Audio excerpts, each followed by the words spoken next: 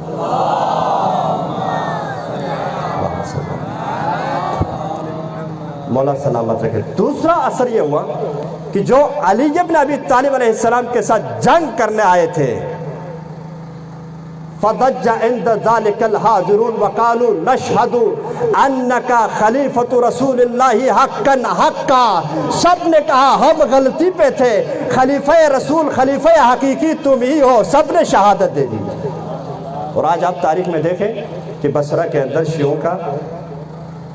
شیعوں کی آبادی پائی جاتی ہے. شاید وہی اعلان تھا جو پیغمبر اکرم صلی اللہ علیہ وسلم کے اس وصی حقیقی نے جبرائیل کو مجمع کے درمیان سے انتخاب کر کے بتا کے اس کے بعد سب لوگوں نے ایمان لائے. شاید اسی کا اثر ہے کہ آج شیعہ بصرہ میں موجود ہے. درود پڑھیں گے محمد و آل محمد کی ذات پر.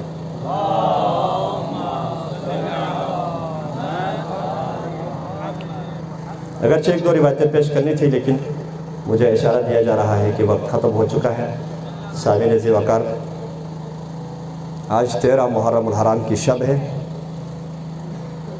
اور آپ اہل علم ہیں, خطباء ہیں, جانتے ہیں 13 محرم الحرام کی شب ہے. صحرا کا لال نواسہ رسول آج تک کربلا کے تپتے صحرا میں بے گور و کفن پڑا ہے. اجرکم علی اللہ. مسائل بیان کرنے کے نہیں ہوتے ہیں, مسائل احساس کے ہوتے ہیں. جو بندہ جتنا احساس ہوتا ہے وہ محسوس کر لیتا ہے. اجرکم علی اللہ. میں مختصراً عرض کرتا چلوں. بنی اسد کی خواتین پانی لینے کے لیے نکلی, مقتل کے قریب پہنچی تو ایک آواز سنی, اے میرے لال, میرے حسین, میں نے تجھے چکیاں پیس کے پالا تھا. میرے بابا کی امت نے, بابا کے کلموں نے اب تک تجھے دفنا بھی نہیں دیا. ابن سعد ملعون اپنے نجس لاشوں کو دفنا کے چلا گیا لیکن تجھے دفنانے والا کوئی نہیں ملا. عزاداروں, یہ سننا تھا. بنی اسد کی خواتین نے پانی نہیں لیا, واپس چلی گئی. واپس جانے کے بعد اپنے مردوں کو غیرت دلائی. کہا تم کل رسول خدا کو کیا منہ دکھاؤ گے, کل زہرائے مرضیہ کو کیا منہ دکھاؤ گے, کل علی ابن ابی طالب کو کیا منہ دکھاؤ گے. 3 دن ہو چکے ہیں, زہرا کا لال ابھی دفن نہیں ہو چکا. عزاداروں, یہ کہنا تھا. وہ سارے مرد کہتے ہیں کہ ابن زیاد نے دھمکی دی ہے, جو بھی حسین اور اصحاب حسین کو دفنائے گا ہم اسے سزا دیں گے. ہم ڈرتے ہیں, ہم کچھ نہیں کر سکتے. یہ کہنا تھا. خواتین نے کہا آپ گھروں میں بیٹھو, ہمیں اجازت دو, ہم دفنا دیتے ہیں. میں عرض کروں گا مولا تو کتنا اجڑ گیا, مولا تو کتنا غریب ہو گیا. خواتین بھی تجھ پہ رحم کھانے لگی. اجرکم علی اللہ, اجرکم علی اللہ. عزاداروں, خواتین کا غیرت دلانا تھا کہ مردوں نے کہا تم بیٹھ جاؤ, ہم چلتے ہیں. میدان کربلا میں تمام شہداء کے لاشوں کے بعد بنی اسد پہنچ جاتے ہیں. بنی اسد پہنچنے کے بعد کیا مسئلہ پیش آتا ہے؟ یہ مسئلہ پیش آتا ہے کہ تمام شہداء کے سر کاٹ کے لے جائے گئے ہیں اور شہداء کے جسم نازنین پر لباس تک نہیں ہے. بنی اسد والوں کو مشکل ہو گیا, پہچان نہ سکے کون سا لاشا امام کا ہے, کون سا لاشا امام زادے کا ہے, کون سا لاشا عام اصحاب کا ہے. لہٰذا دفنانے میں مشکل پیش آئی. بنی اسد کے سردار نے کہا ایک بڑی سی قبر کھودو, تمام شہداء کو اسی قبر میں ڈالو. یہ حکم ملنا تھا کہ قبر کھودی گئی.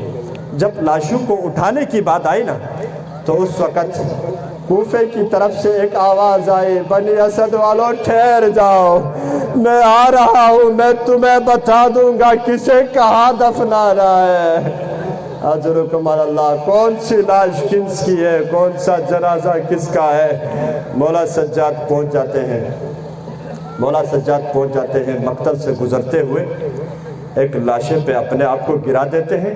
آنے کی کیفیت بھی بڑی عجیب تھی، مولا کے ہاتھوں میں ہتھکڑیاں تھی، پاؤں میں بیڑیاں تھی، گلے میں توقے خارہ دار تھا۔ مولا نے ایک جنازے پہ اپنے آپ کو گرا دیا، گرانے کے بعد کہا بابا آپ کے چلے جانے کے بعد میری پھوپھیوں کے سروں سے چادریں چھین لی گئی، بابا آپ کے چلے جانے کے بعد سکینہ پہ تماچے لگے، بابا آپ کے چلے جانے کے بعد پوری امت تماشائی بنی رہی، میری پھوپھیوں کو ننگے سر بازاروں اور درباروں میں پھرایا گیا۔ آیا زاداروں، مولا سجاد بین کر رہے تھے، اتنے میں بنی اسد والوں نے ہاتھ جوڑ کے کہا جوان یہ بتا تو کون ہے؟ مولا سجاد نے بتایا بنی اسد والوں آؤ میں تمہیں بتا دیتا ہوں کسے کہاں دفنانا ہے، یہ حبیب ابن مظاہر کا لاشا ہے، اسے دفنا دو۔ آزاداروں یہ کہنا تھا، بنی اسد والوں نے کہا اے جوان یہ ہمارا سردار تھا، اگر آپ کی اجازت ہو تو ہم اسے الگ سے دفنا دیتے ہیں۔ مولا سجاد نے اجازت مرحمت فرمائی۔ اس کے بعد ایک لاشے کو لایا گیا جس کے سینے میں برچھی لگی تھی، سر کٹا ہوا تھا۔ مولا سجاد سے پوچھا اے جوان یہ بتا یہ جنازہ کس کا ہے؟ مولا سجاد نے فرمایا یہ میرے بھیا علی اکبر کا جنازہ ہے، اسے میرے بابا کی پائنتی طرف کو دفنانا ہے، اس لیے کہ میرے بابا کو میرے بھائی سے بڑا پیار تھا، اس لیے کہ میرا بھائی شبیہ رسول تھا۔ عزاداروں اس کے بعد ایک ننھے سے جنازے کو لایا گیا، کہا سجاد یہ بتا اے جوان یہ بتا یہ کس کا جنازہ ہے؟ مولا سجاد نے فرمایا یہ میرے بھیا علی اصغر کا جنازہ ہے، اجرکم اللہ، اسے بابا کے سینے میں رکھنا ہے۔ عزاداروں اس کے بعد بنی اسد نے کہا اے جوان نہر فرات کے کنارے ایک لاشا پڑا ہے، نہ اس کا سر ہے نہ اس کے بازو ہے، بازو بھی قلم ہو چکا ہے، بازو بھی قلم ہو چکے ہیں، سر بھی قلم ہو چکا ہے، اتنے گھرز لگے ہیں کہ جسم چھلنی ہو چکا ہے، ایک طرف سے اٹھاتے ہیں دوسرا عضو جدا ہونے کا خطرہ ہے، ہم اٹھا نہیں سکتے۔ مولا سجاد نے فرمایا میرے چچا عباس کا جنازہ ہے، اسے وہی دفنا دو۔ اس کے بعد میرے مولا نے فرمایا بنی اسد والوں ایک چٹائی مہیا کرو۔ بنی اسد والوں نے چٹائی لائی، ساتھ میں سوال کیا اے جوان یہ بتا چٹائی سے کیا کرو گے؟ میرے مولا سجاد نے سر پیٹ کے کہا میرے بابا کے جنازے پہ گھوڑے دوڑائے گئے ہیں، میرے بابا کی ہڈیاں پسلیاں ایک ہو چکی ہے، جسم ریزہ ریزہ ہو چکا ہے، اجرکم اللہ، اجرکم اللہ، میں چٹائی میں رکھے بابا کو دفنانا چاہتا ہوں، مختصر کرتا چلو۔ مولا سجاد نے مولا حسین کو لحد میں اتارا، اتارنے کے بعد کٹی ہوئی گردن میں سر رکھ کے کہا بسم اللہ و باللہ وفی سبیل اللہ وصلی اللہ علی محمد وآلہ طاہرین۔ پڑھنے کے بعد مولا نے قبر مکمل کرنے کے بعد لکھا ھذا قبر الحسین الذی قتل عطشانا، یہ میرے بابا کی قبر مطہر ہے جسے پیاسا شہید کیا گیا، الا لعنت اللہ۔